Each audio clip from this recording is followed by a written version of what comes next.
नमस्कार दोस्तों।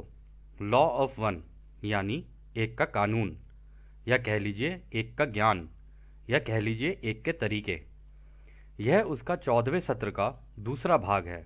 दोहराया जाता है कि इस किताब द्वारा दी गई सभी सूचनाएं और जानकारियां आप जान भी सकते हैं, मान भी सकते हैं, नज़रअंदाज भी कर सकते हैं और सिरे से खारिज या नकार भी सकते हैं, क्योंकि यह आपकी फ्री विल है जो कि अनंत रचयिता द्वारा आपको दी गई है। एक बात और कही जाती है कि लॉ ऑफ वन पूरी तरह से सबके लिए फ्री है। यदि कोई इकाई या व्यक्ति इसको निजी स्वार्थ के लिए इस्तेमाल करे तो वह उसकी व्यक्तिगत जिम्मेदारी होगी। तो दोस्तों, पहला सवाल इसमें डॉन करते हैं। 75,000 वर्ष की अवधि के प्रारंभ में अगर वापस जाएं तो 25,000 वर्ष के प्रारंभ के बाद कटाई हो रही थी, जो कि 50,000 वर्ष पहले होगी। क्या आप मुझे बता सकते हैं कि उस समय हमारे ग्रह से कितने लोगों की कटाई हुई थी? तो वो कह रहे हैं कि देखो, हमारी अगर 3 साइकिलें हैं, ठीक है, तो पूरी एक एक ये तीन भागों में बटी होती है। 25,000 की एक साइकिल यानी एक युग, 25,000 का दूसरा युग, 25,000 का तीसरा युग। ये छोटे छोटे युग होते हैं और इनको बड़ा मिला के एक बनता है मास्टर युग, जो कि 75,000 साल का होता है। तो यहाँ पे जो सवाल कर रहे हैं डॉन, वो ये कह रहे हैं कि तो जो पहला 25,000 साल निकला होगा, क्या उसके बाद हार्वेस्टिंग हुई थी, यानी कटाई हुई थी, यानी क्या सतयुग में लोग गए थे? तो रा जवाब देते हैं, कहते कोई कटाई नहीं हुई थी। तो अगला सवाल डॉन करते हैं, कटाई नहीं हुई? लगभग 25,000 साल पहले क्या कोई कटाई हुई थी? तो रा कहते हैं, दूसरे चक्र के बाद के हिस्से में एक कटाई शुरू हुई थी, जिसमें व्यक्तियों को बुद्धिमान अनंतता का प्रवेश द्वार मिल गया। उस समय की कटाई हालांकि बहुत छोटी थी। वे दूसरों की सेवा के लिए अत्यधिक झुकाव वाले थे, जिन्हें अब प्रमुख चक्र को दोहराना था। इसलिए ये व्यक्ति तीसरी घनत्वता में ही बने रहे, हालांकि वे किसी भी क्षण वर्तमान सांठगांठ में बुद्धिमान अनंतता के उपयोग के माध्यम से इस घनत्वता को छोड़ सकते हैं। तो दोस्तों, यहाँ पे राय ये कह रहे हैं कि देखो, जब पहली वाली जब 25,000 साल की निकल गया ना युग, उसमें तो कोई कटाई नहीं हुई, क्योंकि उस लेवल पे पहुंच ही नहीं पाए थे लोग कि भाई अध्यात्म का मतलब अध्यात्म की प्रैक्टिस हो सकता है कर रहे हो, लेकिन उस लेवल पे नहीं पहुंच पाए थे कि उनकी कटाई हो पाए, यानी दूसरों की सेवा के रास्ते। हो सकता है सीख रहे हो, बाद में ना सिखाया हो दूसरों को, तो दूसरों की सेवा का रास्ता कर ही नहीं पाए वो। जैसा कि राह ने इस किताब में कहा, यदि तुमने कुछ सीखा और दूसरों को नहीं सिखाया तो तुमने कोई सेवा नहीं की। तो इसी वजह से हो सकता है उस टाइम पर नहीं हुई हो। तो यहाँ पर वो ये कह रहे हैं कि देखो, हालांकि उनका जो सेकेंड जो दूसरा युग निकला, मतलब दूसरी 25,000 साल की साइकिल जो थी, पहली 25 निकल गई, फिर आई दूसरी 25। दूसरी 25,000 साल की जो साइकिल आई, उसके अंदर वो कह रहे हैं कि कुछ थे जिनकी कटाई हो सकती थी, परंतु वो दूसरों की सेवा के झुकाव में कुछ ज़्यादा ही थे कि नहीं, हम अभी अपनी कटाई नहीं करवाएंगे, हम बाद में अपनी कटाई करवाएंगे। तो वो यहीं पर ही रुक गए और दूसरों की सेवा के लिए यहाँ पर रुक कर उन्होंने दूसरों की मदद करना ही पसंद किया कि नहीं, हम दूसरों की सेवा करेंगे और हमने जो सीखा है अब हम दूसरों को सिखाएंगे। तो इसी काम के लिए वो रुक गए थे। तो इसलिए वो कह रहे हैं ना कि हालांकि, लेकिन इसमें ये भी कह रहे हैं वो कि वो जब भी चाहें उसके बाद, अभी भी उन्होंने कहा है कि वो अपनी ज़िंदगी दोबारा रिपीट कर रहे हैं यहाँ पे, लेकिन वो जब चाहें ना अब दोबारा मतलब अपनी कटाई करवा सकते हैं और यहाँ से जा सकते हैं, ऐसा कुछ नहीं है उनके लिए, कुछ वो नहीं है हार्ड एंड फास्ट रूल। तो खैर, अगला सवाल डॉन करते हैं। फिर 25,000 साल पहले की फसल, जो व्यक्ति चौथी घनत्वता में जा सकते थे, वे ग्रह की बाकी आबादी की सेवा के लिए यहीं रह गए, क्या यह सही है? तो रा कहते हैं यह सही है। इस प्रकार कोई फसल नहीं थी, लेकिन फसल योग्य व्यक्ति थे जिन्होंने चौथे आयाम में अपने प्रवेश के इस तरीके को चुना।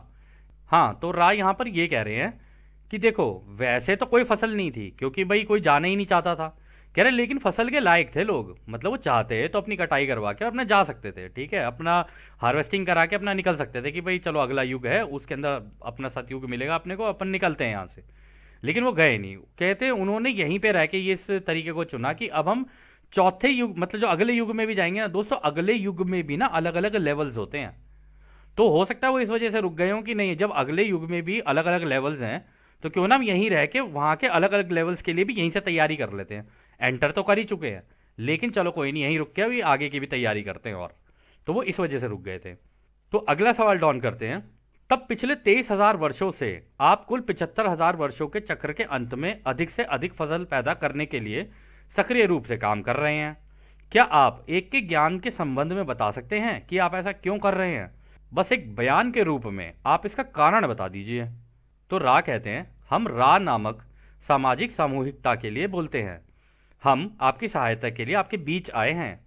सेवा में हमारे प्रयासों को विकृत कर दिया गया था। तब हमारी इच्छा है कि जहां तक संभव हो हमारी जानकारी और मार्गदर्शन को गलत तरीके से पढ़ने वालों के कारण होने वाली विकृति को समाप्त किया जाए। परिसंघ यानी महासंघ के इस प्रयास का सामान्य कारण सेवा है, जो एक के ज्ञान का एक प्रारंभिक विरूपण है। यदि आप इस तीसरी घनत्वता की एनालॉजी या सादृश्य को स्वीकार करेंगे तो सृष्टि का एक प्राणी एक शरीर के अंग के समान है। क्या हम पैर में दर्द को नजरअंदाज करेंगे? त्वचा पर खरोंच, एक कट जो सड़ रहा है? नहीं, किसी कॉल को अनदेखा करना नहीं है। हम दुख के प्राणी, दुख को ठीक करने के प्रयास की अपनी सेवा के रूप में चुनते हैं, जिसे हम भौतिक शरीर के दर्द के अनुरूप कह रहे हैं। तो दोस्तों यहाँ पे पता है रा क्या कह रहे हैं? रा ये कह रहे हैं कि देखो भाई, हम जो है यहाँ पर रुक कर हमने पहले तुम लोगों को एक का ज्ञान दिया था। हमने हर मतलब वो बट गया, हर धर्म में अलग अलग हो गया। अब किसी धर्म में उन्होंने कहा अल्लाह एक है, किसी धर्म में उन्होंने कहा जी जीसस भी कह के गए कि creator is only one, I am the father, I am the son. और उधर से क्या कहते हैं, हमारे नानक जी भी कह के गए, क्या कहते हैं, ओमकार एक सतनाम। हमारे धर्म में भी, हिंदू धर्म में भी अगर देखा जाए, हमारे क्या, हम तो सर्व धर्म को मानते हैं, तो हिंदू धर्म में भी अगर देखा जाए तो वहां पर भी ये कहा गया है कि भाई वो एक ही है, जो भी है वो एक ही है। यानी वो फील्ड्स ही हैं, वो उनका कोई रूप नहीं है, यही है रचयिता। और ये बहुत पावरफुल है, इसकी शक्ति का अंदाजा लगाना बहुत मुश्किल है। तो यहाँ पर क्या कहते हैं, राय ये कह रहे हैं कि देखो भाई, हम तो आपकी मदद करने के लिए रुक गए, क्योंकि हमने तो सबको दिया था, पर ये विभाजन हो गया। और जब ये विभाजन हुआ ना, तो हम ये ठीक करने के लिए आए कि भाई इस विभाजन को जितना हो सके उतना कम कर सकें। अगर ये विभाजन कम हो गया तो हम अपने भाइयों की कटाई करवा सकते हैं, ताकि ये लोग सतयुग में एंटर कर सकें, कह रहे। और यही हमारा तरीका है। और यहाँ पर वो बोल रहे हैं ना कि क्या आपकी किसी भी, आप में से कोई भी अगर हमें बुलाए तो क्या हम उसे नज़रअंदाज कर सकते हैं? क्या त्वचा पर खरोच को नज़रअंदाज किया जा सकता है? क्या अगर हमारे शरीर में कोई कट लग जाए जो सड़ रहा है, क्या उसको नज़रअंदाज किया जा सकता है?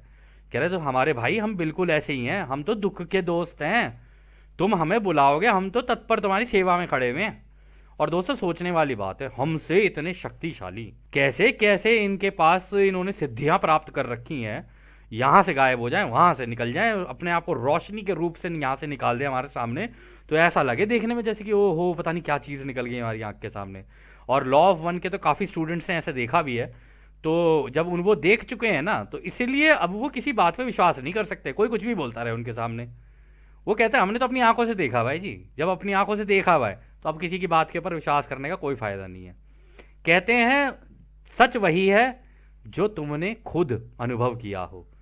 यदि कोई तुम्हें कहे कि ऐसा है और वैसा है, या ऐसा है या वैसा है, या कैसा भी है, विश्वास करने का कोई फायदा नहीं है। साक्षात करो तब विश्वास करो। ये वही वाली बात है कि पहले इस्तेमाल करें फिर विश्वास करें, ये बिल्कुल वैसी बात है।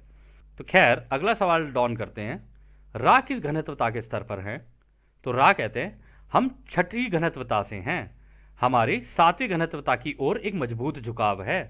हमारी कटाई यानी कि हम अगली घनत्वता में आपके लगभग 2.5 मिलियन वर्षों में होगी, और यह हमारी इच्छा है कि हम फसल के लिए तैयार रहें जो हमें भविष्य में ले जाने वाली है। तो दोस्तों अभी रा की भी कटाई होगी, ऐसी बात नहीं है ये आगे नहीं बढ़ेंगे, ये भी अपने अनुभवों में आगे बढ़ेंगे। ये सूरज के अंदर है, अपना क्या कहते हैं, आराम से अपना अनुभव कर रहे हैं, सारी चीज़ें कर रहे हैं, और फिर वहां से जब इनकी कटाई होगी तब ये आगे जाएंगे, आगे निकल के जाएंगे और अंदर। तो ये कह रहे 2.5 मिलियन, यानी 1 मिलियन 2.5 मिलियन वर्षों का हो गया, मतलब कि 1 मिलियन हो गया आपका 10 लाख, 2 मिलियन हो गया 20 लाख, तो यानी करीब 25 लाख साल अभी इनके और बचे हैं, जिसमें ये आगे निकल जाएंगे। फिर ये मतलब कितनी सुंदर है, मतलब सोचने में इतना सुंदर लग रहा है। तो खैर अगला सवाल डॉन करते हैं, और आप अपने आप को फसल कटाने के लिए तैयार करते हैं सर्वोत्तम सेवा के माध्यम से जो आप प्रदान कर सकते हैं। क्या ये सही है? तो रा कहते हैं हम एक का ज्ञान है, विरोधाभास का समाधान है, प्रेम प्रकाश और प्रकाश प्रेम का संतुलन पैदा करते हैं। ओहो, तो दोस्तों पता है यहाँ पे क्या कह रहे हैं? कहते हैं हमारे यहाँ पे कोई विरोधाभास नहीं है, हमारे यहाँ कोई विभाजन नहीं है, हम तो सत्य को जान चुके हैं। और कहते हैं अब तो हम एक का ज्ञान खुद ही बन चुके हैं, कि मतलब हम तो जानते हैं, हमें हमें कोई बेवकूफ़ नहीं बना सकता कि भाई इधर से ऐसे और इधर से वैसे है। भाई जो सूरज में बैठे हुए हैं उनकी रोशनी एक ही तरफ वो भेजे ही जा रहे हैं, एक ही उससे भेजे जा रहे हैं। अब जैसे जैसे ग्रह घूमता जाएगा भाई रोशनी वहां वहां पड़ती जाएगी, लेकिन रोशनी तो एक ही है। वो समझ गए हैं इस चीज को कि भैया, और खुद ही बोल रहे हैं हम तो प्रेम प्रेम प्रकाश और प्रकाश प्रेम का संतुलन प्रदान करते हैं कि भाई हम तो संतुलन दे सकते हैं, तुम्हें चाहिए संतुलन तो ले लेना, नहीं चाहिए तो कोई बात नहीं हमारे भाई। तो खैर आगे डॉन कहते हैं, आपकी एक साइकिल कितनी लंबी होती है? तो रा कहते हैं, हमारा एक चक्र आपके वर्षों में 7.5 करोड़ का है। तो डॉन हैरान हो जाते हैं। डॉन कहते हैं, क्या 7.5 करोड़? तो रा कहते हैं, हाँ यह सही है। तो दोस्तों इनकी एक साइकिल 7.5 करोड़ साल की है। मतलब अगर इनके अंत के अगर 2.5 लाख साल बचे हैं तो कितने करोड़ साल तो ये पीछे अपनी जिंदगी जी चुके हैं। मतलब सूरज अभी से नहीं है। तो वो कह रहे हैं कि एक तो हो चुकी है हमारी, मतलब अभी, मतलब अब हम अंत पे पहुंच चुके हैं, हमारी भी 2.5 लाख साल बाद हो जाएगी, कटाई हो जाएगी। 7.5 करोड़ साल, बाप रे, सोच के भी हैरानी होती है।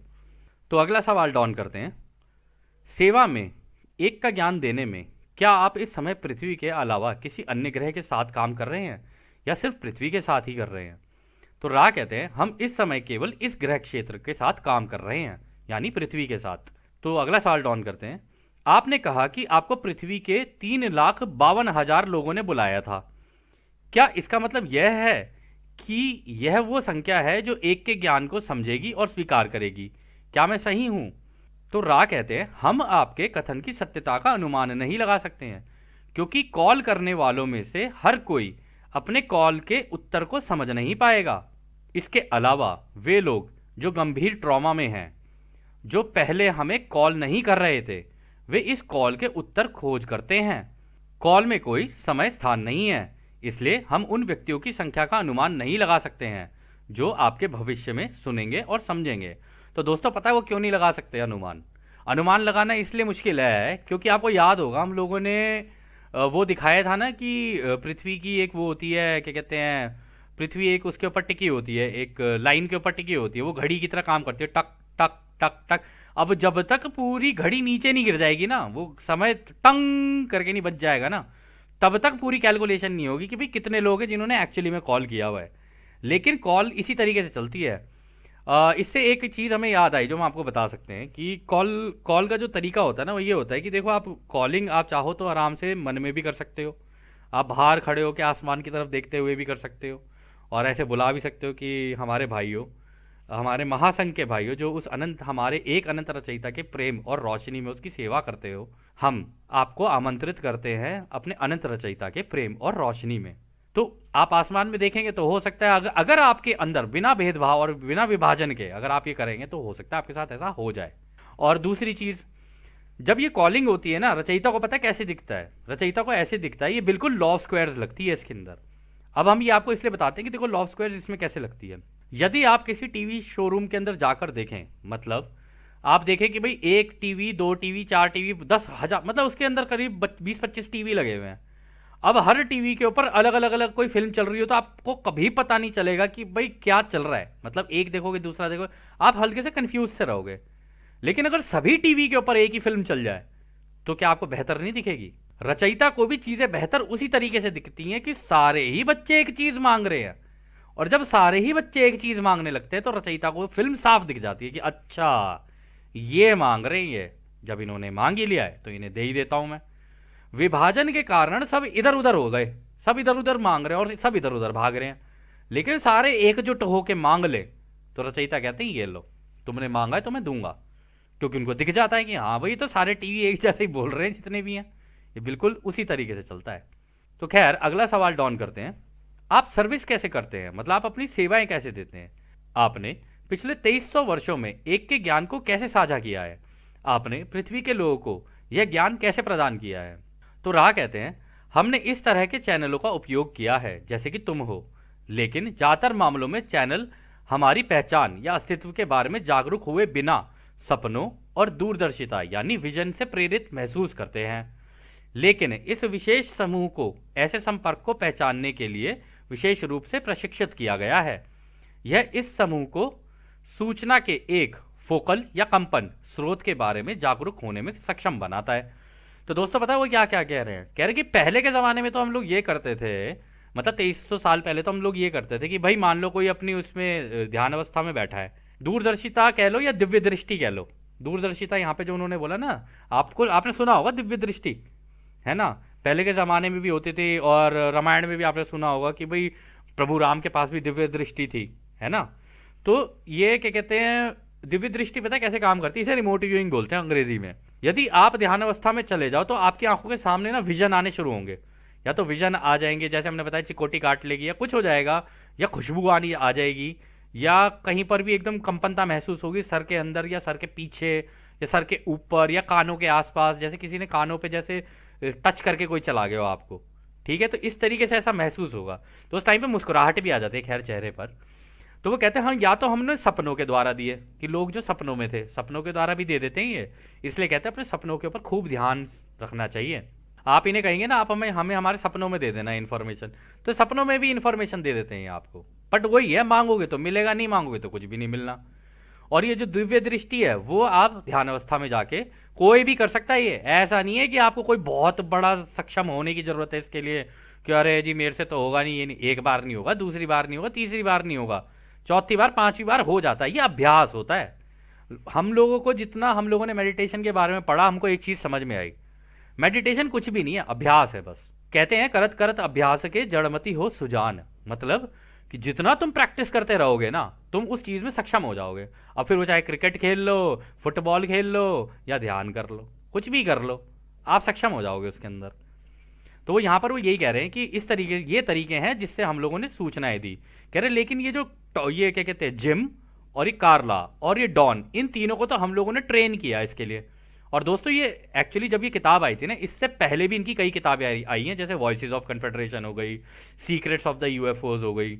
ये जो किताबें थी ना, उन किताबों के अंदर इन्होंने इनको तरीके सिखाए थे कि भाई ऐसे ऐसे कर लेना, ऐसे ऐसे कर लेना, ऐसे ऐसे कर लेना। ये मांगते गए वो देते चले गए, ये मांगते गए वो देते चले गए, तो ये ट्रेन हो गए थे। तब जाके ये फाइनल रा कांटेक्ट हुआ था, मतलब रा से बात हुई थी। तो रा ने फिर इनको, रा को पता ही था कि हाँ ये ट्रेन हो चुके हैं, ठीक है अब इनको दी जा सकती है इन्फॉर्मेशन, तब इन्होंने इन्फॉर्मेशन दी थी। तो खैर अगला सवाल डॉन करते हैं। जब आप किसी व्यक्ति से उनके सपनों में संपर्क करते हैं तो मैं मानता हूं कि इन व्यक्तियों को पहले एक के ज्ञान की दिशा में खोज करनी होगी, क्या यह सही है? तो अच्छा सवाल है डॉन ने जो किया, कह रहे कि अगर आप किसी को सपनों में वो करें तो उसका झुकाव एक के ज्ञान का थोड़ा बहुत होना चाहिए, तभी सपनों में करेंगे क्या? तो रा कहते हैं यह सही है। उदाहरण के लिए मिस्र देश के लोग पैंथिज्म, सर्वेश्वरवाद यानी कई भगवानों की पूजा करते थे, जिसे आप सृष्टिकर्ता के विभिन्न प्राणियों की अलग अलग पूजा की झुकाव कह सकते हैं। हम सिर्फ एक व्यक्ति से ही संपर्क करने में सक्षम थे जिसका झुकाव एक की ओर ही था। तो दिक्कत ये थी दोस्तों, उस जमाने में पता क्या हुआ, वहां पर ये और था भाई, सब अलग अलग भगवानों की पूजा कर रहे थे, कोई इस भगवान को मान रहा था, कोई इस भगवान को मान रहा था। लेकिन रा को सोच लो, इतनी सारी जनता में से केवल एक ही मिला जिसका झुकाव ये था कि भैया मैं मानूंगा नहीं, मेरे को जानना है भगवान को। और उसके अंदर ये चीज होती है कि जो भी है ना ये एक है। अगर वो अपने धर्म में भी होगा ना, किसी भी धर्म का हो, अगर उसके अंदर ये चीज है ना कि भाई वो जो भी है ना वो एक ही है, और उसके अंदर भेदभाव ना हो किसी के लिए, वो प्राइम टारगेट हो सकता है, या वो प्राइम बंदा हो सकता है जिससे कांटेक्ट किया जा सके। जिसके दिमाग में विभाजन है उससे कांटेक्ट हो ही नहीं सकता। और इसी वजह से ज्यादातर केसेस में ऐसा ही होगा कि ऐसे ही लोग अपनी अपनी 25,000 साल की साइकिल दोबारा रिपीट कर जाएंगे, केवल इसी कारण से, क्योंकि दिमाग में विभाजन है। तो खैर अगला सवाल डॉन करते हैं। मैं मानता हूं चक्र समाप्त होने पर आघात होगा, जब कुछ असुविधा होगी। कुछ ऐसे व्यक्ति होंगे जो खोज करना शुरू कर देंगे या उत्प्रेरित हो जाएंगे। आप यह कह सकते हैं आघात के कारण खोज करने में, और फिर संभवतः टेलीपैथी या लिखित सामग्री के माध्यम से आपके शब्दों को सुनने में सक्षम होंगे, जैसे कि हम इस पुस्तक के रूप में प्रकाशित करेंगे। तो देखो डॉन ने और इन लोगों ने देखो दोस्तों कितना अच्छा काम किया। इनको पता था कि जब ये साइकिल एंड तक पहुंचेगी ना तो दिक्कतें आएंगी, लोगों को बड़ी मुश्किलों में पड़ेंगे लोग, बहुत ज़्यादा मतलब उथल पुथल मचेगी और उठापटक मचेगी। तो उन्होंने कहा कि इसकी किताब बना देते हैं, और जिन जिन लोगों को जरूरत पड़ती जाएगी, कोई परेशान आदमी ढूंढेगा ना, फिर जब तक परेशानी नहीं तो ढूंढेगा ही कहाँ से? कह रहा जी मेरे जीवन में तो सब सही है, मत जानी लाइफ चल रही है मेरी, तो जब मत जानी लाइफ चल रही है तो ढूंढेगा ही नहीं, और जब ढूंढा नहीं तो फिर मिलेगा भी नहीं। तो इन लोगों ने बना के रख दी थी। तो उन्होंने कहा था कि हो सकता है कि आप लोगों ने टेलीपैथी से भी कांटेक्ट करो, हो सकता है इस लिखित सामग्री से भी कांटेक्ट करो। तो इसलिए इन लोगों ने किताब बना दी थी कि भाई अगर जहां उठापटक होनी शुरू हो ना, इस किताब को हम लोग जनता को दे देंगे कि ये लो भाई, ये है कहानी। तो खैर रा इसका जवाब देते हैं, आप सही हैं सिवाय यह समझने की कि असुविधाएं शुरू हो गई हैं। मतलब 1981 में असुविधाएं तो शुरू हो गई थी, अभी तुम तक पहुंची नहीं है। पहुंची तो खैर ये बाद में आई, भी सबके बाद बाद में, और अभी तो कुछ भी नहीं है। तो खैर अगला सवाल डॉन करते हैं, क्या आप मुझे बता सकते हैं कि ओहास्पे पुस्तक को प्रसारित करने के लिए कौन जिम्मेदार था? तो रा कहते हैं यह परिसंघ के सदस्यों में से एक समूह द्वारा दी गई थी। उनके विचार जैसे कि परिषद काउंसिल को प्रस्तुत किया गया था, जिसमें इन चक्र के विभिन्न धर्मों के ज्ञात इतिहास और उनके बीच जो विरोधाभास हैं उनकी जानकारी दी गई थी, ताकि लोग अपने दिमाग के पर्दे को खोल सकें और एक के ज्ञान के पहलुओं का मौलिक प्राइमल विकृति को आंशिक रूप से उजागर किया जा सके। उनके कोई नाम नहीं है, वो बस कंपनता हैं, परंतु उनकी जो जानकारियां हैं उनके भीतर प्रेम और प्रकाश और अनंत बुद्धिमानिता की गहरी समझदारी है, जो आपके ग्रह के लोगों को कई संदेशवाहक यानी मैसेंजर द्वारा सिखाई और सीखी जा रही है। तो दोस्तों ये जो किताब है ना ओहास्पे, हमने भी देखी है, ये करीब 1200-1300 पेज की किताब है। और ये जो महासंघ है ना उसके अंदर जो जैसे इन्होंने बताया था भाई, काउंसिल में 9 मेंबर होते हैं और उनके ऊपर 24 ग्रह रक्षक होते हैं। तो इस तरीके से पूरा चलता है, बाकी पूरा महासंघ एक साथ मिलकर काम करता है ये। और एक महासंघ नहीं है ये, बहुत सारे महासंघ हैं ऐसे। जब भी किसी ग्रह की कटाई होती ना, सारे के सारे उठ के आते हैं एक साथ ही कि आ जाओ आ जाओ, इस ग्रह में हो गई है दिक्कत, निकालो अपने भाइयों को जो जो हमारे हैं। और जो जो हमारे होते हैं इनको कैसे पता चलता है? जिनके अंदर एक हो, विभाजन ना हो, जिनके अंदर ये हो कि भाई वो रचयिता मेरा एक है, जिन्हें समझ में आ जाए कि रचयिता एक है, और जिनका झुकाव इस डायरेक्शन में हो जाए और दूसरों की सेवा के रास्ते पे निकल जाए, उनकी धीरे धीरे ग्रेड प्रणाली बनती चली जाती है। और जैसी वो उन्होंने बोला था ना एक श्रेणी बनती है, वो श्रेणी जैसी बनती जाएगी ना, वो ऑटोमेटिकली इनकी नज़र में आ जाता है कि हाँ ये हमारे हैं, इनको निकालो यहाँ से, इनको निकालो। फिर उनको निकालना शुरू करते हैं यहाँ से ग्रह। अभी राह बताएंगे आगे से आगे कैसे होता है। खैर, और ये जो किताब है दोस्तों, इस किताब को हम लोग करेंगे, अगर हमें वक्त मिला तो करेंगे। ये बहुत ही सुंदर और बहुत ही प्यारी किताब है। हालांकि हमने पढ़ी नहीं है, इसके थोड़े बहुत 1-2 पन्ने पढ़े थे, लेकिन उसमें ही बहुत सारी जानकारियां थी। तो अगला सवाल खैर डॉन करते हैं, क्या कोई और किताब है जिसका आप नाम ले सकें जो इस काम के लिए उपलब्ध हो और परिसंघ यानी कन्फेडरेशन द्वारा दी गई हो? तो रा कहते हैं हम इस जानकारी को साझा नहीं कर सकते, क्योंकि यह भविष्य में आपके विवेक पैटर्न को प्रभावित कर सकती है। आप किसी एक विशेष पुस्तक के बारे में पूछ सकते हैं।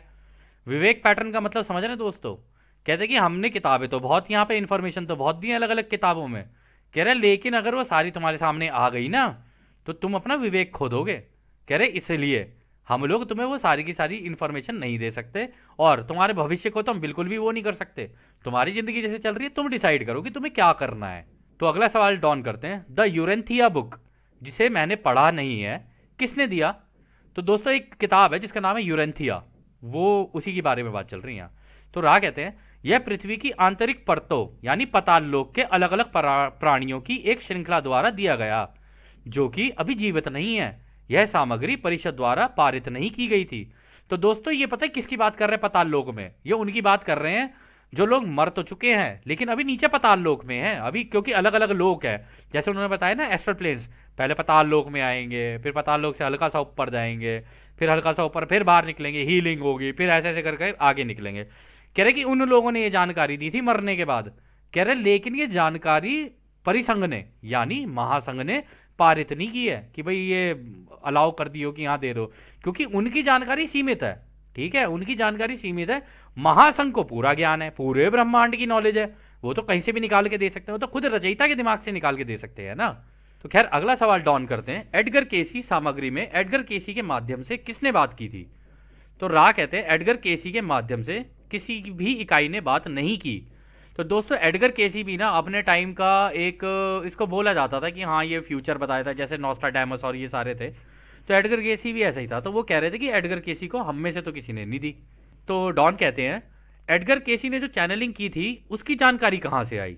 तो रा कहते हैं हम पहले ही बता चुके हैं कि अनंत बुद्धिमानिता को 8वें घनत्वता या अष्टक से बुद्धिमान ऊर्जा में लाया जा सकता है। एडगर ने इसी ऊर्जा का उपयोग वर्तमान को देखने के लिए किया। लेकिन वो ऊर्जा आपके अपने ग्रह की थी। आपके लोगों ने इसके लिए जिस शब्द का प्रयोग किया है वह है आक्षिक रिकॉर्ड या हॉल ऑफ रिकॉर्ड्स। ये आखिरी सवाल है जो आप अब पूछ सकते हैं। मतलब ये आखिरी सवाल था दोस्तों इसका। तो यहाँ पे जो वो कह रहे हैं ना कि अनंत बुद्धिमानिता यानी रचयिता के पास जो जानकारियां हैं ना, कह रहे वो आठवीं घनत्वता से खींची जा सकती हैं। मतलब आठवीं घनत्वता का मतलब हो गया जो महासंघ में जो हमारे जो सैटर्न है ना, शनि ग्रह की जो रिंग है, वहां पर जो बैठते हैं ना, वहां पर आठवीं घनत्वता के भी बैठते हैं, ठीक है ना। तो उनसे ली जा सकती है, लेकिन वो एक ऊर्जा के रूप में आती है। तो इसने क्या किया था, एडगर केसी ने उसको चैनल किया था। लेकिन आक्षिक रिकॉर्ड जो रखे होते हैं ना, वो आठवीं होते तो आठवीं घनत्वता में ही हैं, और इतने कवर्ड होते हैं ना, ये चारों तरफ से प्रोटेक्टेड होते हैं, इसके अंदर घुस नहीं सकता कोई। ये बिल्कुल एक डेटा सेंटर की तरह होता है कि डेटा सेंटर का जितना हो सके ना उतना ध्यान रखो, कोई नहीं घुस सकता किसी डेटा सेंटर के अंदर। आपकी, हमारी, हम सब की, इस ग्रह की सोच, जितनी भी सोच, शब्द और कर्म, सारे इस आक्षिक रिकॉर्ड के अंदर रखे हुए हैं, या कह लो हॉल ऑफ रिकॉर्ड्स के अंदर रखे हुए हैं। और ये हमने इनकी किताब पढ़ी थी, उसमें एक प्लैनेट का नाम लिया था, एक ग्रह का नाम लिया था इन्होंने, हैथॉन। तो कह रहे थे कि हैथॉन में वो जगह है जहां पर हम सबके कागज रखे हुए हैं, मतलब हम सबके रिकॉर्ड रखे हुए हैं। और वो कागज की शेप में नहीं होते दोस्तों, वो ऊर्जा की तरह होते हैं। छोटे से होंगे बिल्कुल, एकदम जैसे हम आंख मूंदते हैं और वो ऊर्जा सी नहीं आती, वैसे होंगे। जैसे ही उसको पकड़ोगे, खोलोगे ना, एकदम से आंख के सामने आपके आप पूरी फिल्म चलनी शुरू हो जाएगी। इतनी प्यारी होती है ये। और ये जो आक्षिक रिकॉर्ड होते हैं ना, अगर आप नोटिस करो ना, हमारा जैसे सर्च इंजन होते हैं ना, अब नाम तो नहीं ले सकते हम किसी का, सर्च इंजन वो होते हैं जिसमें आप टाइप करते हो, फिर एंटर मारते हो, फिर वहां से इन्फॉर्मेशन निकल के आती है। तो आप उनके देखोगे ना, आप वहां पर भी यही कर रहे होते हो, ठीक है ना। जो एआई को जो जन्म दिया है वो हम ही लोगों ने दिया है, अपने ही सोच। पहले हम सोचते हैं, फिर उसमें शब्द डालते हैं, फिर उसमें एंटर मारते हैं, फिर इन्फॉर्मेशन निकल आती है। तो जो इन्फॉर्मेशन आप ढूंढ रहे होते हो ना, वो किसी ने तो डाली होती है। इसी तरीके से वो पूरा का पूरा रिकॉर्ड बनता चला जाता है, इसी तरीके से एआई बन जाता है, ठीक है ना। वो आर्टिफिशियल और ये प्योर रियल होता है, ये आक्षिक रिकॉर्ड या कह लो हॉल ऑफ रिकॉर्ड्स। तो खैर दोस्तों, इस सत्र को अब हम यहीं समाप्त करते हैं। ये 14वां सत्र यहीं समाप्त होता है। अब हम आपको उस एक अनंत रचयिता के प्रेम और उसकी रोशनी, उसकी शक्ति और उसकी शांति में छोड़कर चलते हैं। आदने हमारे भाइयों, आदने वासु। धन्यवाद।